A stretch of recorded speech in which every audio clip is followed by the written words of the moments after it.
Tayo po ay tatalakay ngayon sa unang Korinto, chapter 15. At sa providensya ng Panginoon, sa ating seserye ng unang Korinto, at sa providensya ng Panginoon, napatapat naman na mismong sa Resurrection Week ay tatalakayin natin ang tungkol sa pagkabuhay na muli.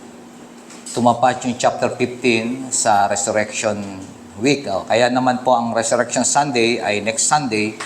Kaya naman hinati ko po yung chapter 15 sa dalawa para mas malagong po nating mabuti yung katuroan ni Apostle Paul patungkol sa pagkabuhay na muli ng ating Panginoong Jesucristo at ano ang koneksyon nito sa ating pagkabuhay na muli sa hinaharap. Makibukas kayo muli sa akin. Katulad nga ng sabi ng ating elder book, mahalaga na sa inyong mga sarili ay basahin din yung mga salitang aking babasahin sapagkat napakahalaga po ito sa ating pag-aaral.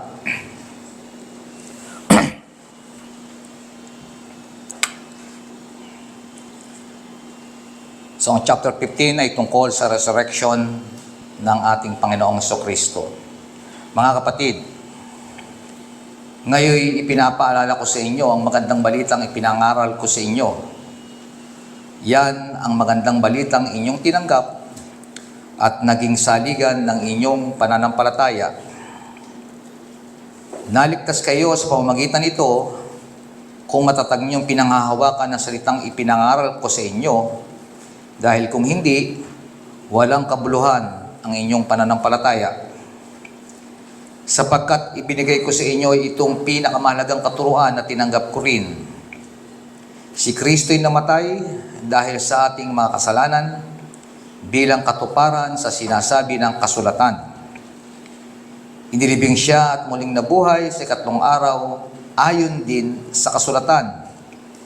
At siya'y nagpakita kay Pedro at saka sa 12. Pagkatapos, nagpakita siya sa mahigit sa 500 kapatid na nagkakatipon. Marami sa kanila ay buhay pa hanggang ngayon, subalit patay na ang ilan. At nakita rin siya ni Santiago at ng lahat ng mga apostol. Sa kahuli-huli ay nagpakita rin siya sa akin, kahit na ako'y tulad ng isang batang ipinanganak noong di kapanahunan. Subalit ako ang pinakahamak sa mga apostol. Hindi nga ako karapat-dapat tawaging isang apostol, sapagkat inuusig ko ang iglesia ng Diyos. Ngunit dahil sa kagandahang loob niya, ako'y naging isang apostol. At hindi naman nawala ng kabuluhan ang kaloob niyang ito sa akin. Katunayan, nagpagal ako ng higit kaysa sino man sa kanila. Subalit hindi ito dahil sa sarili kong kakayanan, kung hindi dahil sa kagandahan ng loob ng Diyos na nasa akin. Kaya't maging ako o sila, ito ang pinapangaral namin at ito'y pinaniniwalaan ninyo. Ngayon, kung ipinapangaral namin si Kristo'y muling nabuhay, bakit sinasabi ng ilan sa inyo na hindi bubuhayin muli ang mga patay? Kung totoo yan, lilitaw na hindi muling binuhay si Kristo. Kung si Kristo'y hindi muling binuhay, walang kabuluhan ang aming pangangaral at walang katuturan ang inyong pananampalataya. Kung ganoon, lilitaw na kami mga sinungaling na saksi ng Diyos dahil pinatotohanan namin ang muling binuhay ng Diyos si Kristo, ngunit hindi naman pala. Kung talagang walang pagkabuhay ng mga patay, kung hindi muling binuhay ang mga patay, hindi rin muling binuhay si Kristo. At kung hindi muling binuhay si Kristo, kayo hindi pa nalilinis sa inyong mga kasalanan at walang katuturan ang inyong pananampalataya. Verse 18. Hindi lamang yan, lilitaw pa na ang lahat ng namatay na sumasampalataya kay Kristo ay napahamak. Kung ang pag-asa natin kay Kristo ay para lamang sa buhay na ito, tayo na ang pinakakawawa sa lahat ng tao. Ngunit ngayong si Kristo'y muling binuhay, ito'y katibayan na muling bubuhayin ang mga patay. Kung paanong dumating ang kamatayan sa pamamagitan ng isang tao, gayon din naman dumating ang muling pagkabuhay sa pamamagitan din ng isang tao. Sapagkat kung paanong mamamatay ang lahat dahil sa kanilang kaugnayan kay Adan, gayon din naman mabubuhay ang lahat dahil sa kanilang kaugnayan kay Kristo. Ngunit ang bawat isa ay may kanya-kanyang takdang panahon. Si Kristo ang pinakauna sa lahat, pagkatapos ang mga kay Kristo sa panahon ng pagparito niya. At darating ang wakas kapag naibigay na ni Kristo ang kaharian sa Diyos Ama. Pagkatapos niyang malupig ang lahat ng paghahari, pamahalaan at kapangyarihan, sapagkat si Kristo'y dapat maghari hanggang sa malupig niya at lubusang mapasuko ang kanyang mga kaaway. Ang kahuli-hulihang kaaway ng kanyang lulupigin ay ang kamatayan. Ganito ang sinasabi ng kasulatan, ang lahat ng bagay ay lubusang ipinailalim ng Diyos sa kanyang kapangyarihan, ngunit sa salitang lahat ng bagay, maliwanag na hindi kasama nito ang Diyos na siyang naglagay ng lahat ng bagay sa ilalim ng kapangyarihan ni Kristo. Kapag ang lahat ay nasa ilalim na ng kapangyarihan ni Kristo, ang anak naman ang papailalim sa kapangyarihan ng Diyos na naglagay ng lahat ng bagay sa ilalim ng kapangyarihan niya. Sa gayoy lubusang maghahari ang Diyos sa lahat. Kung hindi gayon, ano ang halaga ng pagbabautismo ng mga tao para sa mga patay? Kung talagang hindi bubuhayin muli ang mga patay, bakit pa nagpapabautismo ang mga tao alang-alang sa kanila? At bakit pa kami nalalagay sa panganib sa lahat ng oras? Walang araw na di ako nabibingit sa kamatayan, mga kapatid. Sinasabi ko ito sapagkat ikinararangal ko kayo alang-alang kay Kristo Jesus na ating Panginoon. Kung ang pakikipaglaban ko sa mababangis na kaaway sa Efeso ay para sa tao lamang, ano ang mapapala ko? Kung hindi rin lamang bubuhayin muli ang mga patay, mabuti pa'y sundin na lamang natin ang kasabihang ito. Kumain tayo at uminom, sapagkat bukas tayo mamamatay. Huwag kayong paluloko. Ang masasamang kasamay nakakasira na magandang ugali. Magpatino kayo at talikuran ng pagkakasala. Ang iba sa inyo hindi kilala ang Diyos. Sinasabi ko ito upang mapahiya kayo. Tayo saglit manalangin, mga kapatid. Ito po ang salita ng Diyos na ating binasa. Pagpalain tayong lahat ng salita ng Diyos. Aming Ama, sa umagang ito, muli kaming humihingi ng patnubay mula sa inyo. Kayo ang Diyos na nagpapala sa amin sa pamamagitan ng inyong karunungan, ng inyong katalinuhan, mga bagay na kaisipang eternal na siyang ibinabahagi mo sa bawat isang ngayon. Hayaan mo sa pamamagitan ng masaganang biyayang patuloy mo pinagkakaloob sa amin, maging bahagi ng biyayang iyon na kami tumanggap ng pagpapala mula sa iyong salita. Maging daan ito, Panginoon, upang kami maging malakas, masigla sa aming mga pananampalataya. Kayo po, Diyos, ang nagpapala, pagpalain niyo po kami sa pangalan ng aming Panginoong Hesus. Amen at Amen. Medyo mahaba ang aking binasa, ngunit punong-puno ng karunungan at katotohanan ng mga bagay na aking binanggit. Nawang lahat ng ito ay naging interes ng inyong isipan upang ngayon ay magkaroon kayo ng sigla na makinig ng mga salitang iyahayag sa mga oras na ito. Huwag nawa kayong dalawin ng antok sapagkat nahihirapan akong tumingin ng dalawang side po at medyo mahirap makita ang mga inaantok. Pero gagawin ko pa rin ang lahat upang ang mga bagay na ating pag-aaralan sa tulong ng Diyos, sa tulong ng Espiritong Banal ay sumaatin sa mga oras na ito. Chapter 11 to 14 ay kinakitaan natin ng mga issue patungkol sa public worship. Mga issue na tinugunan ni Apostol Pablo patungkol sa mga bagay na hindi nauunawaan patungkol sa pagsamba. Nadaanan natin ang head covering, nadaanan natin ang Lord's Supper, at marami pang iba. Ngunit sa chapter 15 ay nagpalit ng topic ang Apostol Pablo. Natapos na yung tungkol sa public worship at ngayon ay dadaan tayo sa isang napakahalagang katuruan patungkol sa isa sa pinakamahalagang aral ng ating pananampalatayang Kristiyano. At ito ay ang pagkabuhay na muli ng ating Panginoong Hesukristo. Bakit ito ang naging laman ng liham ni Apostol Pablo sa mga taga-Korinto? Of course, ang lahat ng ating inaaral, ang lahat ng laman ng sulat na ito ay tugon sa mga inquiry o pagsagot sa mga kalituhan na noon ay namamayagpag sa pagpapractice ng pananampalataya ng mga Kristiyanong mga taga-Korinto. Kaya naman sa bawat pahina ng chapter ng liham ni Pablo sa mga taga-Korinto ay kinakikitaan natin ng malalalim na katuruan patungkol kung paano bibigyan ng linaw ang mga maling katuruan.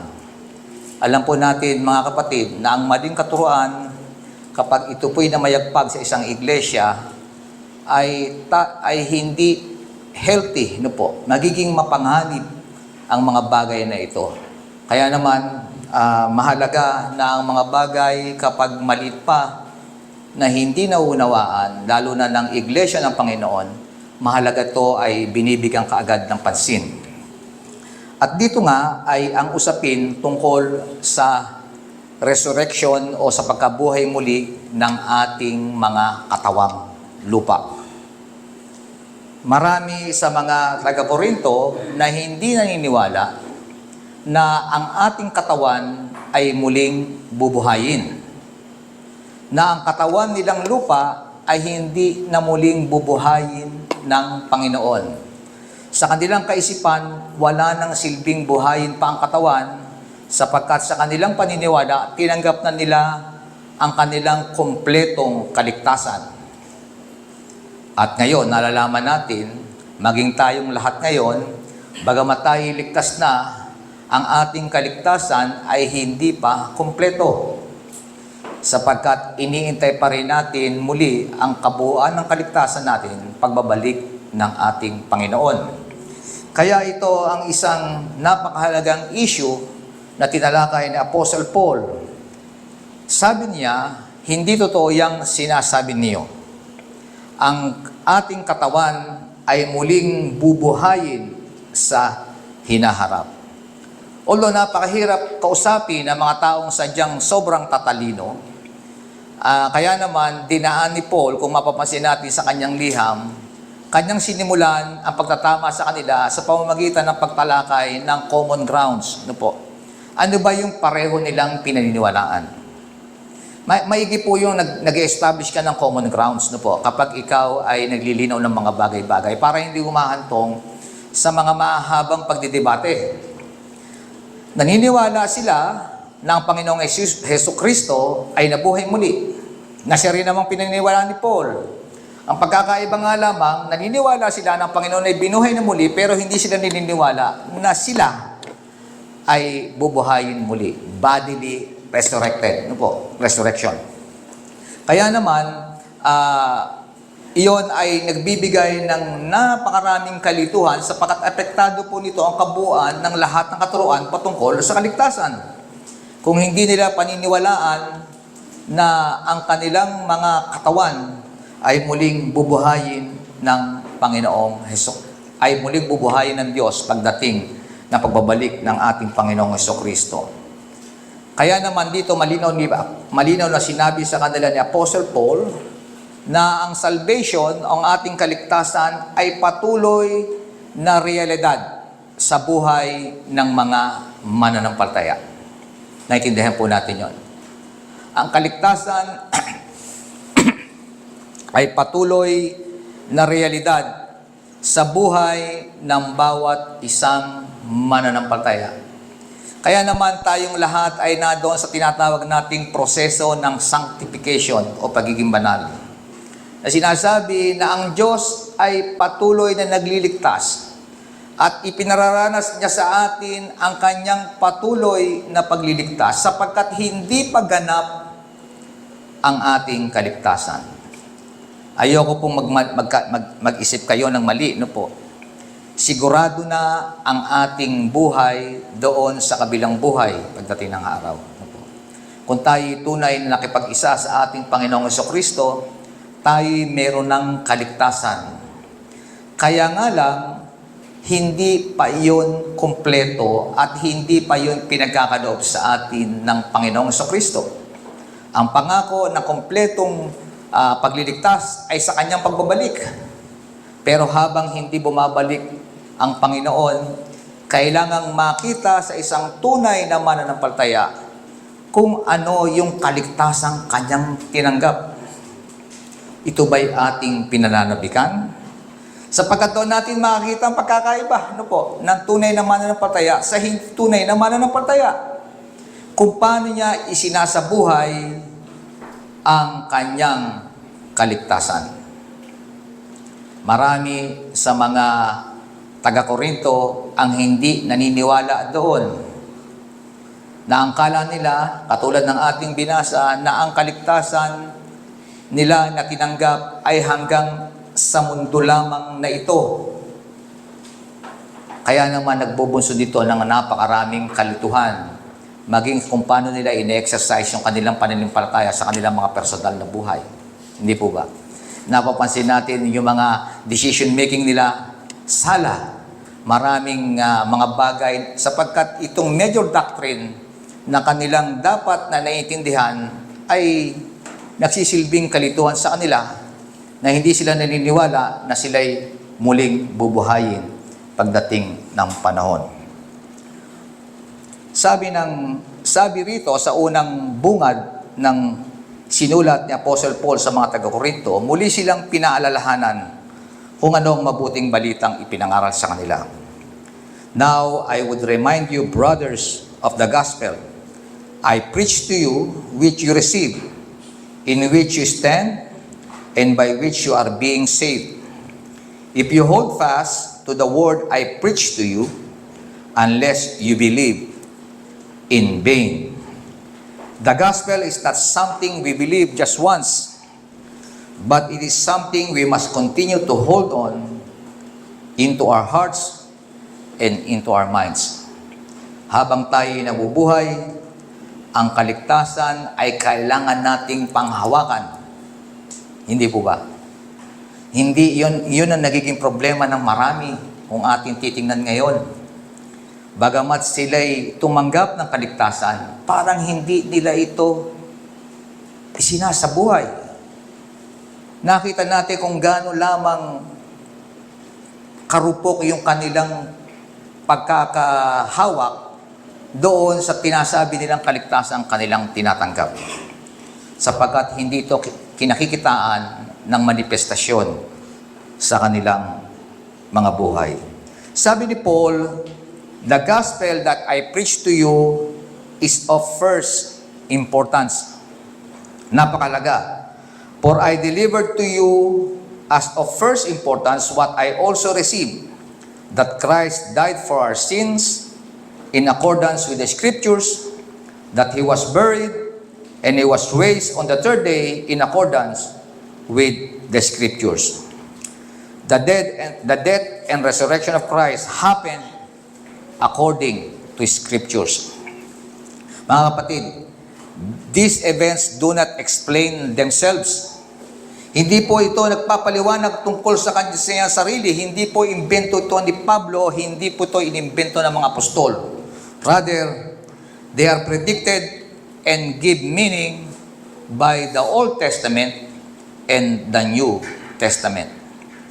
Kaya nga malinaw, palaging binabanggit ni Paul, ang Panginoong Jesucristo ay namatay ayon sa kasulatan. Na ang nagpapahayag nito mismo ay ang salita ng Diyos. Hindi ito inimbento ng mga apostol. Ito ang sinasabi ng propesiya ng Panginoong Hesukristo ay mamamatay. Iyan ang mabuting balitang ating tinanggap.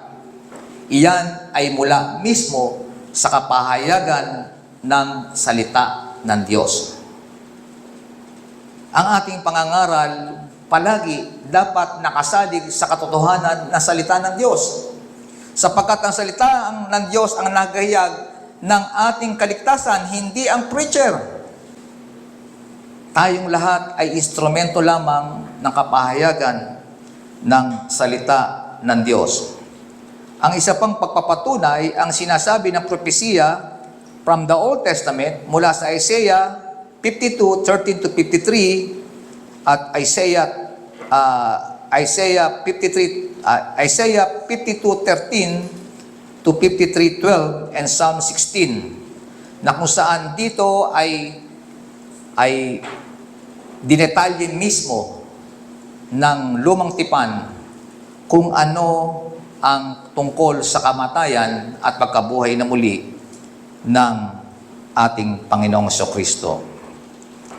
At kung ating titingnan, ang kanyang kamatayan ng Panginoong Hesukristo at pagkabuhay na muli ay bahagi ng kasaysayan. Hindi po ito fiction sa libro, kung hindi ito po'y bahagi ng kasaysayan. Ano ang pahayag? Nandoon yung mga actual people na nakasaksi, including Peter, James, at yung 12 apostles. Ang sabi ng talata 3-8, 500 men and women noong first century na present pa sa church. Buhay pa. Yung ilan ay buhay pa na nakasama at nakasaksi sa kamatayan at pagkabuhay na muli ng ating Panginoong Hesukristo. So mga sinasabing mga bagay ni Paul patungkol sa pagkabuhay na muli ng Panginoong Hesukristo ay hindi lamang pinatotohanan ng lumang tipan, kung hindi ito ay pinatotohanan din ng mga mismong saksi na noong mga panahon na yon, marami sa kanila ay buhay pa. At ang isa pa, what the gospel done for Apostle Paul? Ano yung ginawa ng mabuting balita kay Apostol Pablo? Sabi niya, I am the least of the apostles, unworthy to be called an apostle, because I persecuted the church of God, but by the grace of God, I am what I am, and His grace towards me was not in vain. Ang kamatayan at pagkabuhay na muli ng Panginoong Hesukristo ang nagbunsod kay Apostol Pablo upang baliktarin ang kanyang pinaniniwalaan patungkol sa Panginoong Hesukristo at maging tagasunod ng ating Panginoon. Ano ang sabi niya nga? Sabi niya nga sa kanyang sarili, He is one untimely born. Siya'y isang ipinanganak ng wala sa kapanahunan, sapagkat siya'y pinili ng Diyos sa kabila ng lahat ng kanyang ginawa. Ipinapatay niya ang mga mananampalataya at ginawa niyang misyon na patayin ang lahat ng nais sumunod sa Panginoong Hesukristo. Ngunit siya'y in-encounter ng Panginoon, kinatagpo ng Panginoon, at nakita, since then, si Apostol Pablo ay naging isang mabuting lingkod ng ating Panginoong Hesukristo. Ano lang isang makikita natin dito? None of us has a right to become servant of the Lord. Wala pong karapat-dapat sa atin para maging lingkod ng Diyos. At gusto ko lang linawin, katulad ng sinabi ni Paul, this is not of us, but a sheer grace, biyaya lamang ng Diyos. Ang paglilingkod ay biyaya ng Diyos. Walang kabuluhan ang ating paglilingkod kung ito ay mula sa atin. Ang lahat ay kinakilala ni Paul na biyaya lamang ng Diyos. Kaya walang po pwedeng magmalaking lingkod ng Diyos. Ano po? Walang pwedeng magmalaki sapagkat lahat ay biyaya lamang ng Panginoon. Tingnan po natin kung ano ba ang necessity ng Christ's resurrection. If the dead are not raised, sabi ng verse 16, not even Christ has been raised. Gusto ko lang maintindihan, katulad ng sinasabi ng talata, gusto kong maintindihan nating lahat, Jesus died and rose for those who believe in Him. Dapat naintindihan natin lahat ng mga bagay na nangyari sa atin kung tayo nga ay bubuhayin muli, hindi po mangyayari yon kung hindi binuhay na muli ang ating Panginoong Jesucristo. Hindi natin pwedeng paghiwalayin. Ano po? Dahil tayo binuhay na muli, katunayan na ang Panginoong Jesucristo ay nabuhay na muli. Tayong lahat ay nabuhay muli dahil sa kamatayan at pagkabuhay na muli ng ating Panginoong Jesucristo.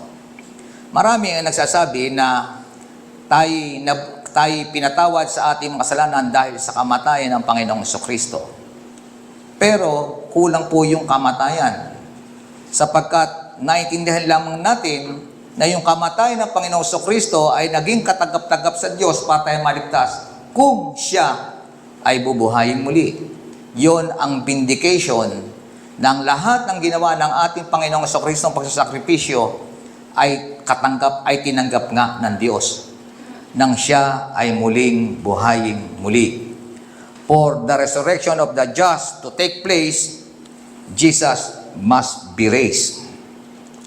If there is no resurrection of believers, then Christ was not resurrected. Yun po ang sinasabi ng 13 to 16. Hindi natin po pwedeng paghiwalayin. Katulad sabi ko kanina, we cannot have one without the other. Binuhay tayo sapagkat binuhay na muli ang Panginoong Jesucristo. Bubuhayin tayo dahil binuhay na muli ang Panginoong Jesucristo. At kung hindi muling binuhay ang Panginoong Jesucristo, wala tayong aasahang pagkabuhay na muli. Hindi po pwede tayong mabuhay na muli nang hindi nabuhay na muli ang Panginoong Jesucristo. At hindi naman po pwede rin na mabuhay na muli ang Panginoong Jesucristo na hindi tayo bubuhayin muli. Para saan yon? Hindi po ba? To deny our future bodily resurrection is to deny that Christ's resurrection has redeemed us body and soul. Kung napakalinaw naman, no po, lahat sila ay naging saksi ng pagkabuhay muli ng Panginoong Jesucristo. Although ang Panginoon ay Diyos, pero saksihan natin lahat dong siya'y nabuhay na muli, meron siyang katawan. Hindi po ba? Nasaksihan nila na ang Panginoon ay ipako sa krus, namatay, at nasaksihan din nila na siya'y inilibing. Kaya naman napakalinaw na sinabi ni Apostle Paul, yun ang mabuting balita. Ang Panginoong Jesucristo ay namatay para sa ating mga kasalanan, inilibing. So napakaganda ng salitang inilibing. Ibig sabihin, siya'y tunay na namatay. Sapagkat hindi mabubuhay na muli kung hindi namatay. Di ba? Ang resurrection ay mangyayari lamang kapag ang isang tao ay namatay. Kaya naman, if Jesus has not been raised, then our preaching and faith are in vain. We have lied about God when we have said that He raised Jesus from the dead. Being a Christian means affirming the resurrection of our bodies. Mahalaga, bilang isang mananampalataya at muling pinasisinungalingan ni Apostol Pablo ang kanilang claim na ang katawan na ating tinataglay ay hindi muling bubuhayin ng Diyos. Kaya naman, sabi ni Paul, walang pinakakawawa kung hindi nabuhay na muli ang ating Panginoong Jesucristo. If Christ has not been raised, your faith is futile and you're still in your sins. Then those also who have fallen asleep in Christ have perished. If in Christ we have hope in this life only, we we are of all people most to be pitied. The death and resurrection of Jesus are the only way possible to be saved. Wala nang ibang daan ng kaligtasan kung hindi ang kamatayan at pagkabuhay na muli ng ating Panginoong Hesukristo. Walang silbi, mga kapatid. Walang silbi na magpunyagi tayo dito sa mundong ito. Walang silbi ang ating mga pananampalataya. Ano ang ating ipinapangaral? Ano ang ating isinabubuhay? Kung ang Panginoon ay hindi muling bunuhay mula sa kamatayan. Apart from the death and resurrection of Christ, there is no hope of forgiveness. Walang kapatawaran ng kasalanan. Ang sabi ng Panginoong Jesucristo, ako'y mamamatay para sa inyong kasalanan.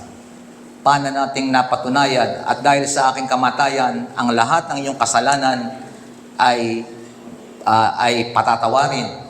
Lilinisin kayo mula sa inyong kasalanan para nating malalaman na totoo. Yung kinlem ng Panginoong Jesucristo sa pamagitan ng aking kamatayan, kay lilinisin mula sa inyong kasalanan. Of course, ang vindication ng lahat ng sinabi ng Panginoon ay masasabi nating totoo noong siya'y nabuhay na muli. Alam niyo, yun yung gospel na sinasabi niya sa kanyang mga alagad 3 beses bago siya mamatay. Ano po? 3 beses niyang pinahayag, 3 beses siyang hindi pinaniwalaan. At napakalinaw, itong sinasabi ni Paul, ang kanyang kamatayan at ang kanyang pagkabuhay na muli. Hindi po ba? Bakit palaging magkasama yon? Kamatayan, pagkabuhay na muli, sapagkat ang pagkabuhay na muli ang nagbibigay ng assurance na ang kamatayan ng Panginoon sa krus ay hindi nawalan ng saysay. Naintindihan po natin. Sabi sa verse 21 to 22, For as by a man came death, by a man has come also the resurrection of the dead. For as in Adam all die, so also in Christ shall all be made alive. Death in Adam, life in Christ. Yun po ay palaging magkadikit. Ano po? Kaya nga may bad news, may good news ang salvation. Tama po ba? Lahat ay namatay sa pamamagitan ni Adan, ngunit ang buhay na walang hanggan ay pinagkaloob sa pamamagitan ng ating Panginoong Hesukristo. Sabi ng talata, the resurrection of Jesus was the first fruits of those who have fallen asleep. Iyon ang first fruit, yung kanyang pagkabuhay, sapagkat sa lahat, siya ang unang binigyan ng pagkabuhay na muli. Gusto ko lang maintindihan, may mga binuhay na muli ang Panginoong Jesucristo sa Bible. Yung kanyang kaibigan, sino ba yan? Si Lazarus, na binuhay niya muli. Pero hindi po resurrection yun, binuhay lang muli. Pag sinabi nating resurrection, yun po yung pagkilos ng banal na espiritu na kung saan you will live forever. Ano po? Eternal na buhay na kasama ng Panginoon. Yung kay Lazarus, binuhay siya ng Diyos, pero pagkatapos, namatay siyang uli. So, kailangan siyang buhayin muli ng Panginoon, kasabay ng lahat ng mga mananampalataya. The sin of Adam made all people liable to sin and to all the miseries of this life. Yun ang nagbunsod. Kaya lahat ng nararanasan nating pagdurusa sa mundong ito, lahat kung bakit tayo naging liable sa lahat ng ating mga kasalanan because of Adam. Pero tandaan po natin, Adam represented all humanity but not Jesus. Gusto kong linawin, no? Lahat, ang buong humanity ay ni-represent ni Adam sa kanilang kasalanan, pero hindi cover noon ang ating Panginoong Hesukristo. Baka ang kala natin, porket ang Panginoong Hesukristo yung naging tao, ay cover siya ni Adam. Hindi po. Sapagkat ang Panginoong Hesukristo ang second Adam. Ano po? Hindi siya cover ng pagrepresenta ni Adan sa lahat ng mga tao sa kanilang pagkahulog sa kasalanan. Kung hindi iyan, ay ang mga tao lamang hindi kasama ang Panginoong Jesucristo. Ang Panginoong Jesucristo ang New Adam. He represents all of those who trust in Him alone for salvation. He obeyed, died, and was resurrected for His people. Yun ang hindi naintindihan ng iba. Para kanino ba namatay at nabuhay muli ang Panginoong Jesucristo? Para sa kanyang mga tupa. Hindi para sa lahat ng mga tao. Kaya naman pag sinabi natin, sino ba ang may mga pag-asa sa mundong ito? Walang iba kung hindi ang mga mananampalataya. Kaya naman ang mga mananampalataya dapat kinakikitaan ng pag-asa sa kanilang mga buhay. Ang mga mananampalataya, ang sinasabi ng mga tagasunod ng Panginoong Jesucristo, dapat nakikita sa kanilang pag-asa na sila'y muling bubuhayin muli sa kanilang pananampalataya sa Panginoong Jesucristo. Dapat nagmamanifest yun sa buhay. Sapagkat ang Panginoon ay namatay para sa inyo, para sa atin, hindi para sa lahat ng tao. Tindihan natin? O gusto ko lang muling linawin pala. Namatay ang Panginoon para sa lahat. Ngunit ang kanyang kamatayan ay nagkaroon lang ng epekto sa lahat ng sumasampalataya sa Kanya. Gusto ko lang linawin, baka hindi natin naintindihan.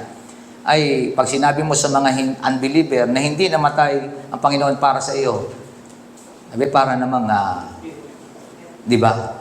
Para sa amin lang namatay ang Panginoon. Hindi po. Ang Panginoon ay namatay para sa lahat ng tao. Pero ang epekto ng kanyang pagliligtas ay para lamang sa mga anak ng Diyos. Para sa mga tupa. Sabi sa mga sumunod na verse, meron palang order ang resurrection. Each in his own order, Christ the first fruit, then at His coming, those who belong to Christ. Then comes the end when He delivers the kingdom to God, the Father, after destroying every rule and every authority and power, for He must reign until He has put all His enemies under His feet. The last enemy to be destroyed is death. The resurrection of the elect won't happen until Christ returns. Wala pa pong mabubuhay na muli. Kung may marinig sa inyong muli na ang kanyang katawan ay katulad na sa Panginoong Jesucristo, na siya nag-resurrect na yung kanyang body, ay isa pong malaking kasinungalingan. Sapagkat ngayon maraming propeta nagsasabi ng ganyan. Ano po? Siya na yung bagong Kristo. Si Kristo, siya na yung representasyon ng Kristo. Ibig sabihin, nung namatay si Kristo, bumalik na si Kristo sa pamamagitan ng kanila. Sa pamamagitan nila. Di ba? Yung nakiklaim na sila yung bagong Kristo ano po? Namatay ang Panginoong Jesucristo dahil ang Panginoong Jesucristo binuhay muli at yon ay nire-represent nila. Hindi po totoo yon. Sapagkat wala pa pong binubuhay na muli. Ang pagkabuhay na muli ay mangyayari lamang sa pagbabalik ng ating Panginoon. Ang sabi ng Bible, sa pagtunog ng trumpeta, hudyat ng pagkabuhay na muli ng lahat ng nananampalataya sa Panginoong Jesucristo. Ang order ng ating resurrection, Jesus was resurrected first, and the resurrection of His people will follow at the return of Christ. Sa ngayon, ang Panginoong Jesucristo lamang ang binuhay na muli. Kaya nga po ang tawag sa Kanya, first fruit. Kung titingnan po natin yung order sa Old Testament, ng pag-ani, the first fruit happened first and the fullness of the harvest happens later. Di ba? Di ba? Nagpapasalamat ang mga mananampalataya ng Old Testament sa kanilang aning tinanggap dahil sila nagkaloob. Di ba? Nagkaloob sila at dahil sila nagkaloob, yung kanilang ani, pinagpapasalamat nila sa Diyos sapagkat binigyan sila ng Diyos ng ani sa pamamagitan ng first fruit. At ang first fruit na yon ay tinugunan mismo ng Panginoong Jesucristo sa New Testament. Pag sinabing first fruit sa mga Kristiyano ngayon, pag sinabi nating first fruit, ito ay tungkol sa bodily resurrection. Ang immediate context nito ay tungkol sa pagkabuhay na muli ng mga mananampalataya, hindi sa pagbibigay ng ikapu. Ha? Kaya naman, gusto lang nating itama na malimit, binibigyan diin na ang first fruit na tema ay ginagamit sa pagbibigay ng mga kaloob. Pero in immediate context, hindi po yun ang ibig sabihin.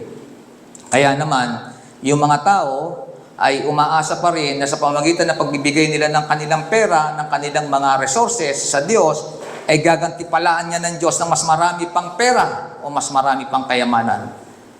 Kaya naman nagiging prosperity.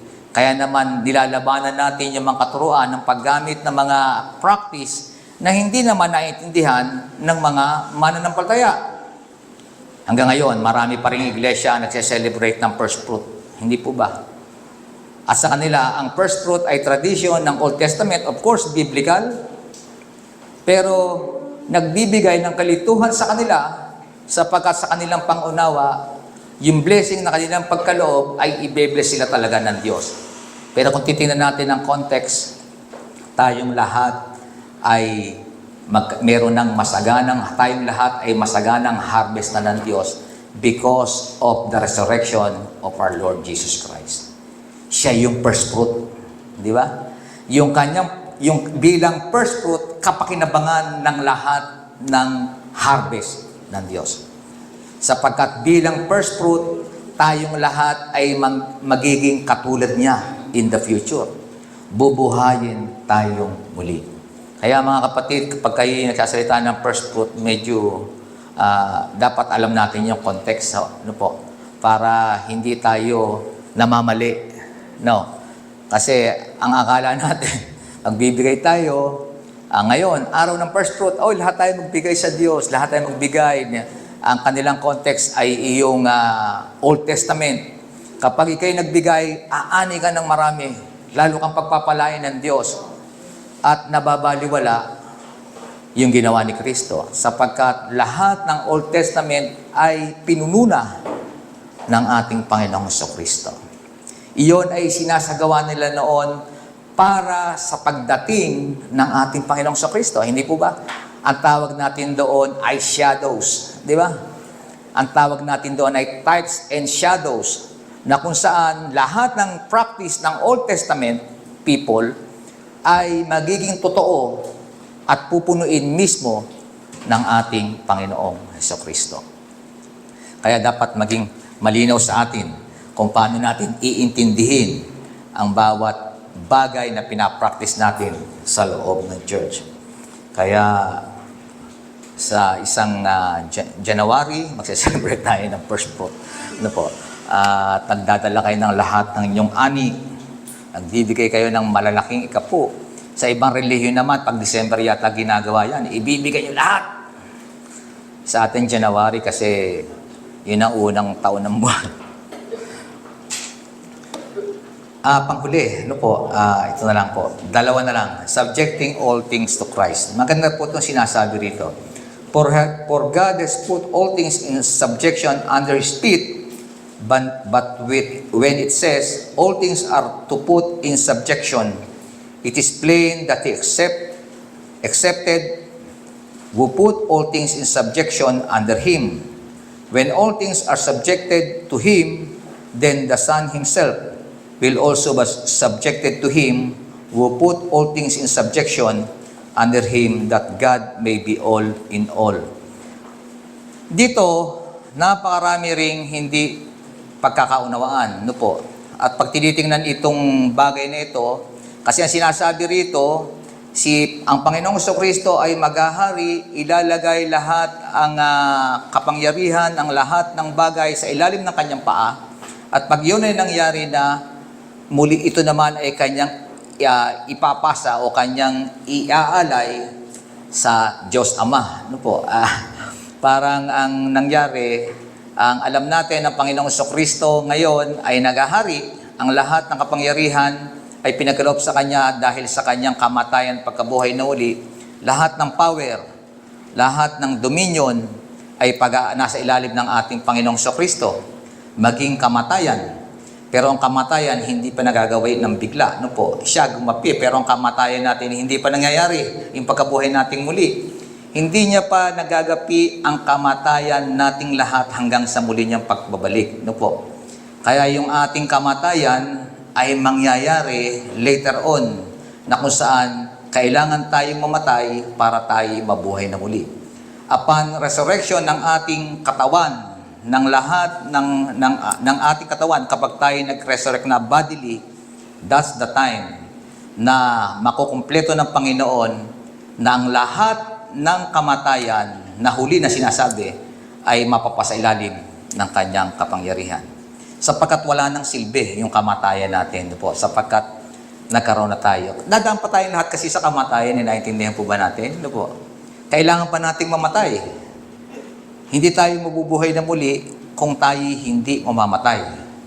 So, kapag namatay na halimbawa bukas, ang isa sa ating kapatid, hindi, huwag na lang. No, ako na lang. Kung sakaling mamatay ako bukas, magkakaroon ng muling paggagapi ng Panginoon sa kamatayan kapag muli akong binuhay sa kanyang pagbabalik. So, lahat ng pagbuhay sa ating katawan ay mangyayari sa kanyang pagbabalik. At kapag nangyari yon, nagapi na ang lahat. Kasi ang sabi, ang kamatayan ng huli. Di ba? Ang Panginoong Jesucristo, sa Kanya, walang puwang ang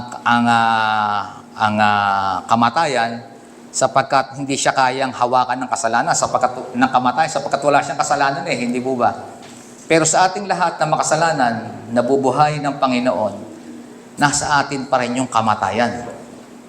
At iyon ay mapapailalim at magagapi sa kapangyarihan ng ating Panginoon Jesucristo sa kanyang muling pagbabalik. Sapagkat sa kanyang pagbabalik, tayong lahat ay bubuhayin muli. When death is destroyed and the incarnate Son hands over His kingdom to the Father, then God will be all in all. Ano po? Naintindihan natin? Gusto kong linawin ulit. When death is destroyed, and the incarnate Son hands over, kasi i-hands over niya yung kingdom to the Father, then God will be all in all. Doon, ibig sabihin, ang pag-aari ng Diyos, the triune God, ay yun na yung pinaka-culmination ng lahat ng bagay. Di ba? Magiging isa ang Diyos. Di ba? The Father and the Son ay wala na yung kasi ang iniisip natin yung submission ng Son sa kanyang Father, sa God the Father, ay matatapos doon pagdating ng culmination ng lahat ng bagay. Pag sinabi nating the Son submit to the Father, iyan po ay palaging nasa context ng ating kaligtasan. Naintindihan natin? Sapagkat may human nature ang ating Panginoong Jesucristo, hindi po ba? Hindi pa natatapos yung kaganapan ng pagliligtas niya ng lahat ng mga hinirang. Pero kapag nangyari na ang lahat ng iyon, wala na yung tinatawag nating submission. Lalabas na the Father and the Son and the Holy Spirit is lahat equal. Lahat ngayon naman equal din. Kaya lang, palagi lang binibigyan ng emphasis yung submission because sa ating kaligtasan. Hindi pa kasi kumpleto. Naintindihan po ba natin? Gusto ko lang malinawan nating mabuti. Mamaya siguro sa question and answer, lilinawan po nating mabuti yan. So sa panghuli, if the dead are not raised, what do I gain if humanity speaking? What do I gain if, humanly speaking, I fought with the beasts of Ephesus?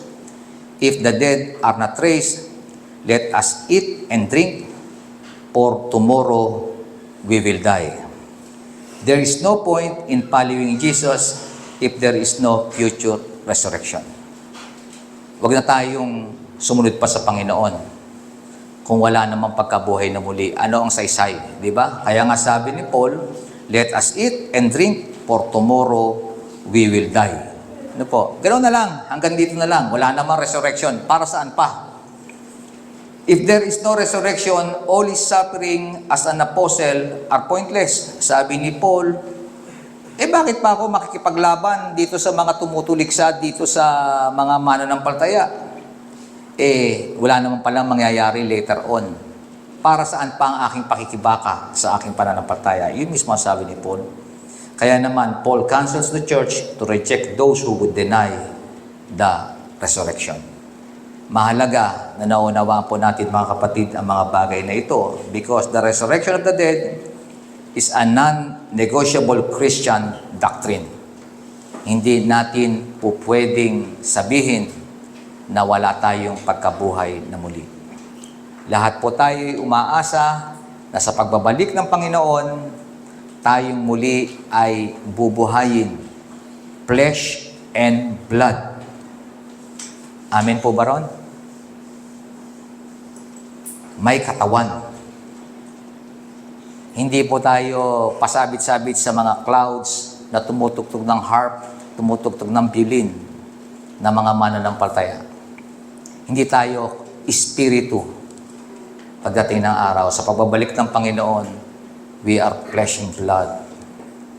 Ang espiritu natin ay mananahan sa ating katawan, katulad kung ano meron ang ating Panginoong Jesucristo. At iyan ang pag-asa natin bilang mga mananampalataya. Tayo manalangin. Salamat po, Panginoon, sa mahalagang katuruan na aming napag-usapan sa umagang ito. Bagamat mahirap, bagamat mga bagay na ito'y sa karunungan mo lamang nagmumula, salamat po dahil pinagkaloob mo po ito sa aming iyong mga anak. Patuloy nawa aming Diyos na mabuhay po kami sa kaligtasang aming tinanggap. Patuloy po naming mapaalalahanan po kami na mga bagay na ginawa mo po sa amin ay walang kabuluhan. Na lahat ng ipinakita mo, lahat ng pinagdaanan mo sa iyong buhay sa mundong ito ay daraanan po namin bilang iyong mga anak, bilang iyong mga tagasunod. At naniniwala po kami, aming Diyos, na ang aming pagpapagal, ng aming pagsunod sa inyo ay hindi po mawawala ng saysay. Sapagkat darating ang araw na kayo babalik at susunduin kami, bubuhayin kaming muli ang aming katawan upang makasama po ninyo sa buhay na walang hanggan at sa muling paghahari niyo po sa buo sa sanlibutan ito. Salamat po, O Diyos, sa katotohanan iyan. Patuloy mong ingatan ang pag-asang yan sa aming mga puso at sa aming mga pananampalataya. Sa pangalan lamang ng aming Panginoong Hesus. Amen at Amen.